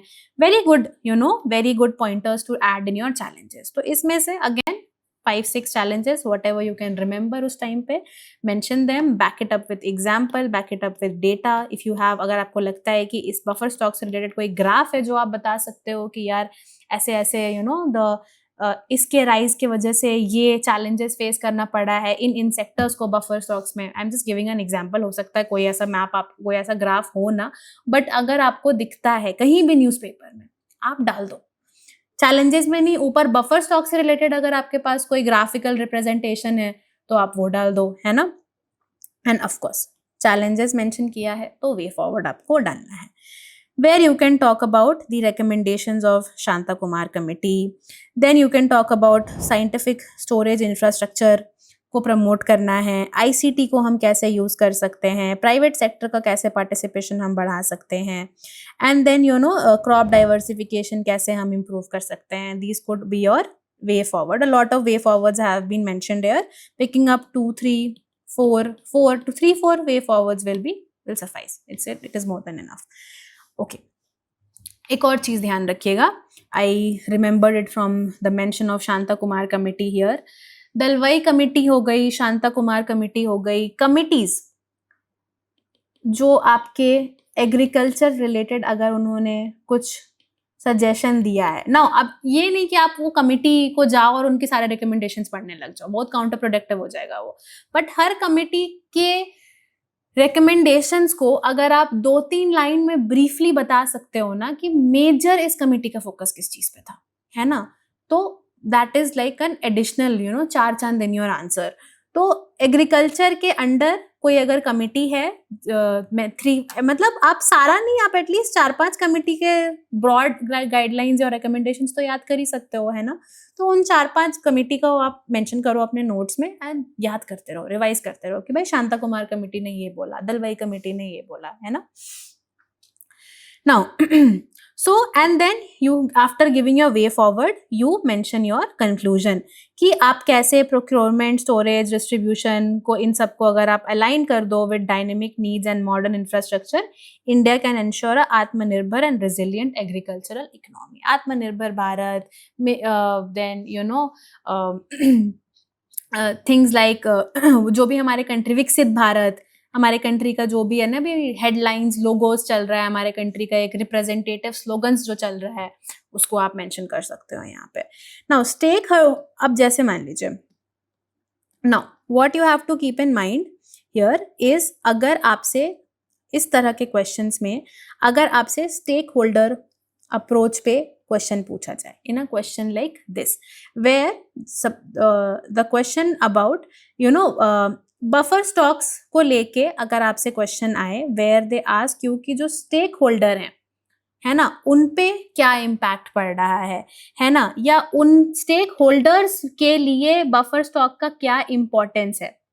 अब ऊपर तो हमने प्राइस स्टेबलाइजेशन की बात की, मान लीजिए आपसे पूछ ले कि अगर जो स्टेक होल्डर्स हैं उनमें क्या, उनके लिए क्या क्या रेलेवेंस है, तो पहले तो आपको आइडेंटिफाई करना होगा कि स्टेक होल्डर्स क्या क्या है। जैसे आप अपने एथिक्स के केस स्टडी में आइडेंटिफाई करते हो ना स्टेक होल्डर्स, उसी तरह से आप पहले अपने दिमाग में जल्दी से सोचो कि स्टेक होल्डर्स क्या क्या हो सकता है। आपके गवर्नमेंट हो सकती है, आपके सिटीजन्स हो सकते हैं, एग्रीकल्चर है, बफर स्टॉक्स की बात हो रही है तो फार्मर्स तो होंगे ही ना। ओके, देन गवर्नमेंट में आपके वो सेंट्रल गवर्नमेंट भी हो सकती है, स्टेट गवर्नमेंट भी हो सकती है। And then you can talk about कि इंपॉर्टेंस क्या है बफर स्टॉक्स का इन स्टेक होल्डर्स पे, है ना। प्राइस स्टेबलाइजेशन टूल के जैसा है, वेलफेयर स्कीम को सपोर्ट कर रहा है, सिटीजन्स के लिए वो फूड अवेलेबिलिटी इंश्योर कर रहा है, फार्मर्स के लिए वो मार्केट रिस्क रिड्यूस कर रहा है, प्रोडक्शन कॉन्फिडेंस को इंकरेज कर रहा है। ये तब जब आपसे बफर स्टॉक से रिलेटेड क्वेश्चन स्टेक होल्डर के पॉइंट ऑफ व्यू से पूछे। इसमें क्या पूछा है, इसमें इन्होंने प्राइस स्टेबलाइजेशन पे पूछा है। यहाँ पे हम आपको स्टेक होल्डर के लिए बता रहे हैं कि अगर वैसा फ्रेमवर्क आ जाए तो आप कैसे उसको एड्रेस करोगे। Identify the stakeholders and then उसके इंपॉर्टेंस को एड्रेस करोगे। अगेन, अगर आपसे इश्यूज पूछे, है ना, यहाँ आपसे क्या पूछा है, यहाँ आपसे पूछा है कि उनका इंपॉर्टेंस क्या है बफर स्टॉक्स का, और दूसरा पूछा है कि स्टोरेज में चैलेंजेस क्या है ना, बफर स्टॉक के लिए। बट अगर आपसे पूछे कि ओवरऑल इशू क्या है, ओवरऑल इशू क्या है बफर स्टॉक के लिए, तो आप इसको again PIES approach which is political, institutional, infrastructure और इकोनॉमिक और सोशल टर्म्स में आप इनसे बात करोगे, है ना। Where you will talk about कि पॉलिटिकल में पॉपुलिस्ट प्रोक्योरमेंट प्रेशर्स है, लैक ऑफ यूनिफॉर्म एडॉप्शन है, इंस्टीट्यूशनल में you could talk about the under utilisation of schemes like private entrepreneur guarantee, then you can talk about infrastructure over dependence, है ना, है इस पे, and then lack of modern silos and scientific warehousing. Economics में आप बात करो कि high grain carrying and maintenance cost है, ग्रेन लॉस है, सोशल है, रीजनल स्क्यू इन प्रोक्योरमेंट। अगर आपसे पूछे कि अप्रोच क्या लगाओगे आप अगर इश्यूज के बारे में बात हो रहा है, यहाँ पे इस क्वेश्चन में आपसे स्टोरेज के इश्यूज के बारे में बात किया गया, बट अगर होलिस्टिक इश्यूज के बारे में बात किया जाए तो आप इसको इन 4 डायमेंशंस में, इन 4-5 डायमेंशंस में ब्रेक करो एंड देन आप उनके इश्यूज के बारे में बात करो, है ना। नाउ मूविंग अहेड, सो 2022 का क्वेश्चन है जहां पे आपसे पूछा जा रहा है कि मेन बॉटलनेक्स क्या है इन upstream and downstream process of marketing of agricultural products in India. अब आपको अपस्ट्रीम भी बात करना है, आपको डाउनस्ट्रीम भी बात करना है, और आपको मार्केटिंग ऑफ एग्रीकल्चरल प्रोडक्ट्स के बारे में आपको मेजर आपका ये थीम है जिसमें आपको मेन बॉटलनेक्स को मेंशन करते हुए बताना है। Now you can start with telling what agricultural marketing is, है ना। एंड इंडिया में marketing issues, marketing agricultural marketing जो है वो इश्यूज, सेवरल इश्यूज फेस कर रहा है, both before the produce reaching the market, upstream. अच्छा, अगेन अब अपस्ट्रीम और डाउनस्ट्रीम क्या है ये आपको पता होना चाहिए, है ना। वहां पे आप कंफ्यूज नहीं हो सकते हो यार कि अपस्ट्रीम डाउनस्ट्रीम क्या होता है। तो एग्रीकल्चरल अपस्ट्रीम डाउनस्ट्रीम में कैसे दिक्कतें आ रही हैं, है ना, बॉटलनेक्स क्या है, आपको पहले आपको अपस्ट्रीम का मेंशन करना होगा एंड देन आपको डाउनस्ट्रीम में मेंशन करना होगा। एंड यू कैन ऑल्सो आपके अपने इंट्रोडक्शन में आप बता सकते हो कि अपस्ट्रीम का मतलब क्या होता है एंड डाउनस्ट्रीम का मतलब होता है। Upstream is before the product produce reaches the market and after it leaves the farm gate, downstream. अब बॉटलनेक्स पूछा है अपस्ट्रीम एंड डाउनस्ट्रीम, तो again you can draw a diagram, agricultural food value chain का आप एक rough diagram बना सकते हो जल्दी से, एरो शो करते हुए कि कैसे things move about. Okay, this is you can do this also, अगर आप ये कर ले रहे हो it is very good. So again bottlenecks पूछा है तो आप क्वेश्चन को 2 पार्ट में डिवाइड करोगे, पहले आप अपस्ट्रीम बॉटलनेक्स के बारे में बात करोगे एंड देन आप उसके बाद डाउनस्ट्रीम बॉटलनेक्स के बारे में बात करोगे। So upstream में this could be farmers lack of to access to timely and accurate price information, things like that, things like poor road connectivity and lack of refrigerated transport which affect timely market prices।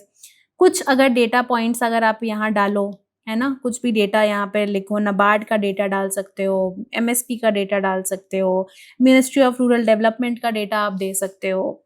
And then again आपको फिर downstream bottlenecks के बारे में बात करना है जहां आप उनको बताओगे कि हाई पोस्ट हार्वेस्ट लॉसेस है, इनएडिक्वेट कोल्ड चेन्स है, एग्री प्रोसेसिंग अंडर डेवलप्ड है, वैल्यू एडिशन में दिक्कत हो रही है इसके वजह से, एंड जब आपने ये मेंशन कर दिया तो हम आपके second part of the 2 part हमने मेंशन कर दिया। अब आपने क्या किया, आपने बॉटलनेक्स बताए तो आपको वे फॉरवर्ड देना होगा, है ना। आपने बताया कि अपस्ट्रीम डाउनस्ट्रीम में दिक्कत है, लिमिटेशंस है, दिक्कतें आ रही हैं, तो अब इसका सोल्यूशन क्या है। तो ये है हमारा सोल्यूशन, जहाँ पे आप बात कर सकते हो मॉडल एपीएमसी एक्ट के बारे में, मॉडल कॉन्ट्रैक्ट फार्मिंग एक्ट के बारे में, है ना। आप यहाँ पे पीएम गति शक्ति नेशनल मास्टर प्लान के बारे में बात कर सकते हो। टू थिंक, चैलेंजेस सोचिए और अपने दिमाग में सोचिए कि उससे रिलेटेड स्कीम कुछ है क्या हमारे कंट्री में जो रन कर रही है, या ऐसा कुछ स्कीम है जिसको अगर इसके साथ इंटीग्रेट करेंगे तो ये चीज हेल्प कर सकती है ना। ई नाम को अपग्रेड कर सकते हो आप, बहुत सारी पॉइंट्स है जो आप डाल सकते हो। तो इनमें से कोई भी 3 से 4 वे फॉरवर्ड आप मेंशन करो, move ahead, right your conclusion and move ahead. Now इस तरह के क्वेश्चंस में जहां आपसे वैल्यू चेन को ब्रेक डाउन करने का पूछ रहे हैं, बेसिकली अपस्ट्रीम और डाउनस्ट्रीम के बारे में बात कर रहे हैं, इस तरह के क्वेश्चन को आप पेस्टल अप्रोच से अटेम्प्ट करो। Okay, so how you go about this. अब अपस्ट्रीम क्या होता है, pre harvest, harvest, aggregation and first sale. Downstream क्या होता है, processing, storage and retail and export.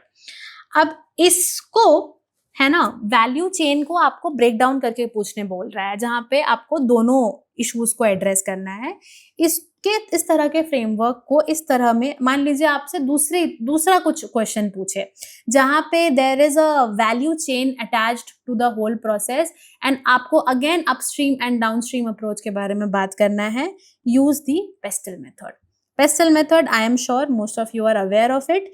It is the policy, economic, social, technological, legal and environmental approach where you can additionally put infrastructure and report backed pointers also with its application। आप ये mention कर रहे हो तो you have to mention कि इसका application क्या है agricultural marketing bottlenecks में, है ना। legal में जैसे contract farming है, technology में जैसे e-NAM हो गया, okay, mention it। moving forward, okay, so I guess this is our last question for today in PYQs related to agriculture inputs। अगले क्लास में we will discuss some other topic GS3 related he, most probably from economics। Now, seeing the question, what are the main constraints in transport and marketing of agricultural produce in India? A 10 marker question, major main constraints। अब now you जल्दी से आप सोचिए कि आपको क्या क्या answer करना है इसमें। पहले तो आपको इसमें मेन कंस्ट्रेंट्स के बारे में करना है, किसमें, ट्रांसपोर्ट में और एग्रीकल्चरल प्रोड्यूस में। 2 पार्ट का क्वेश्चन, अगेन 10 मार्कर है, बट अगेन इस क्वेश्चन को आप 2 पार्ट में डिवाइड करिए।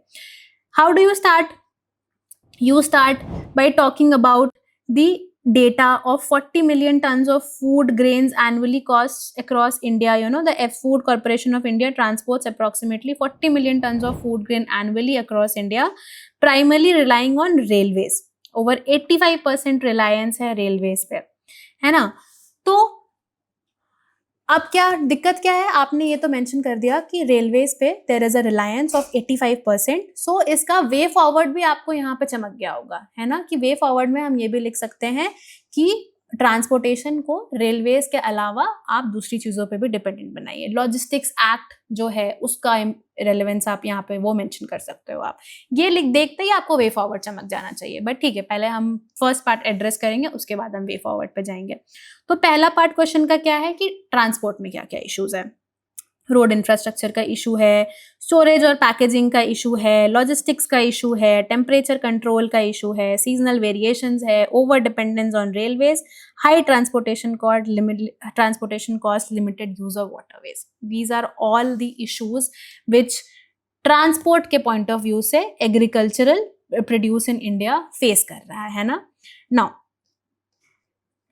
Then there is your major challenges in marketing. ये आप मेंशन करिए कि लाइसेंसिंग बैरियर्स है, हाई मार्केट चार्ज है, fragmented and inefficient market system है, प्राइस वॉलेटिलिटी है, ग्रेडिंग मैकेनिज्म लैक कर रहा है, इकोनॉमिक वायबिलिटी कम लो है, नेशनल इंटीग्रेटेड मार्केट है ना, यहाँ पे कुछ भी नहीं है यहाँ पे, मतलब ये इशू है यहाँ पे इंटीग्रेशन का। सो ये आप मेंशन करो। नाउ सी, आपसे जब भी ना कनेक्टिविटी रिलेटेड क्वेश्चंस हो, है ना, या आपसे पूछा जाए कि इस तरह के क्वेश्चंस में ट्रांसपोर्ट का क्या दिक्कत हो रहा है, you can answer your question with a 4C framework where you talk about connectivity constraints, capacity constraints, cost constraints, coordination and policy gaps. ठीक है, अगर अभी तो जैसे मान लीजिए आपसे यहाँ पे क्या पूछा, आपसे मेन कंस्ट्रेंट पूछा है ट्रांसपोर्ट और मार्केटिंग को लेके। मान लीजिए आपका ये इन दोनों को हटा दीजिए, मान लीजिए ये आपसे पूछते ही नहीं, आपसे बस ये पूछते कि मेन कंस्ट्रेंट्स क्या है एग्रीकल्चर प्रोड्यूस में, तो आपको 4C फ्रेमवर्क यूज करना होगा।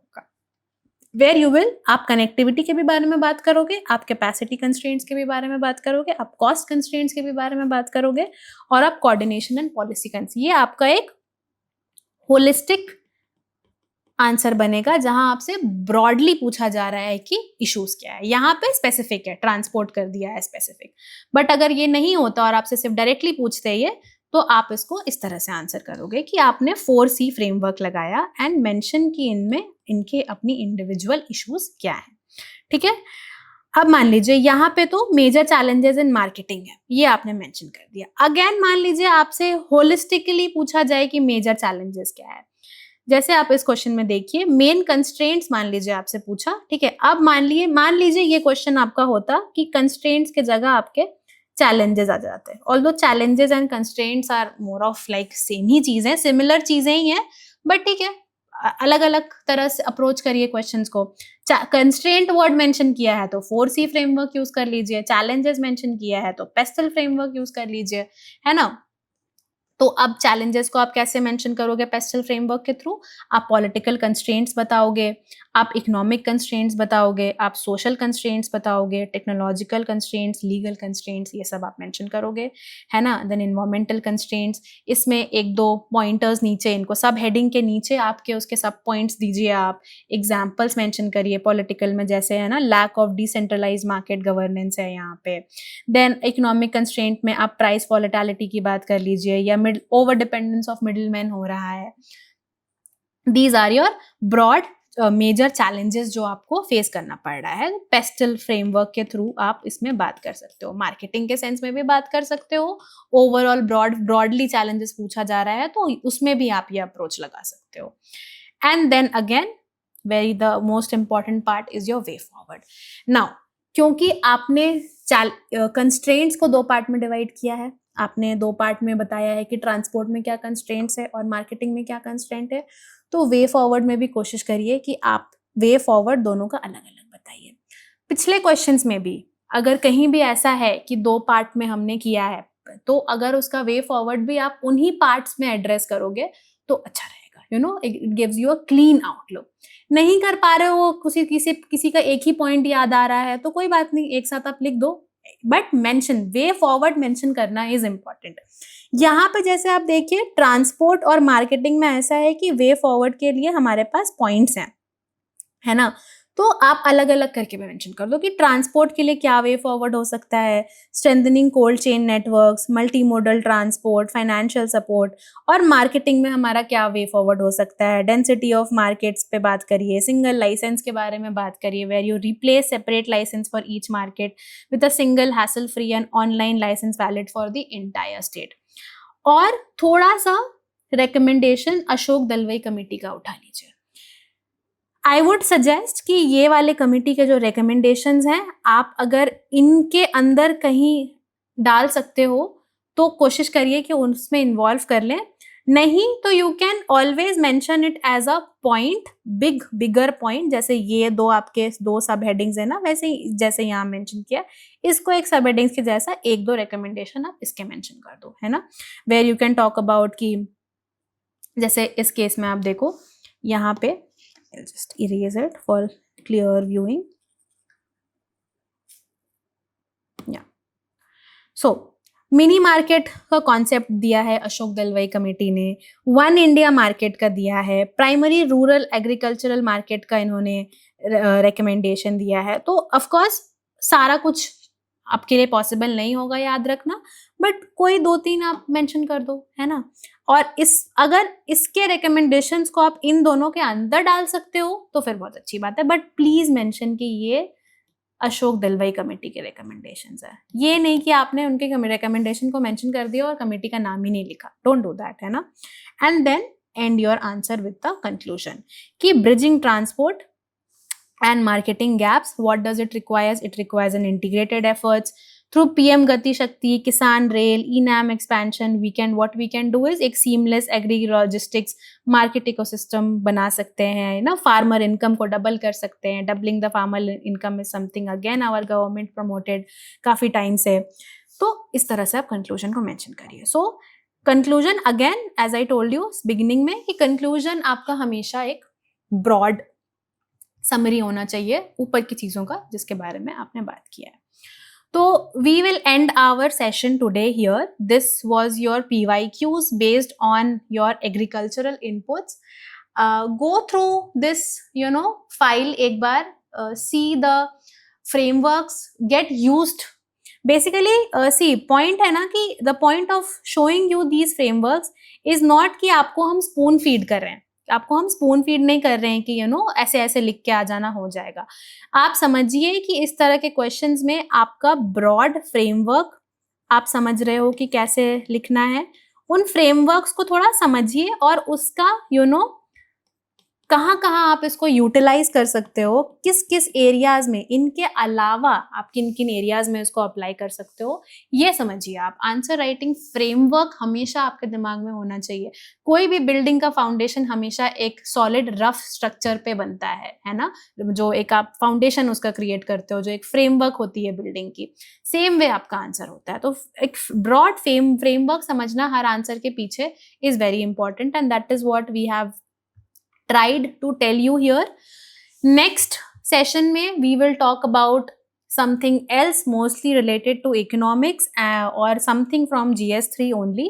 Again we will pick up a micro theme or something जिससे repeated questions आते हैं and we will address the PYQs. We will go through the various frameworks we can use it in and how to put up examples, how to give a conclusion. And हम again we will learn कि PYQs के through हम कैसे अभी अपने coming mains में और future mains में you can make sure कि आप अच्छे answers लिख रहे हो and you are scoring good marks in a paper like GS3 which is notorious for giving low marks, है ना. नहीं आते मार्क्स ज़्यादा, बच्चों को दिक्कत होती है स्कोर करने में क्योंकि it is a dynamic paper, but with smart logical steps you can always make sure कि आप इस पेपर में भी अच्छा स्कोर करो, है ना. So thank you everyone. Please go through this framework, revise your static portions and we'll meet again in the next class. Thank you.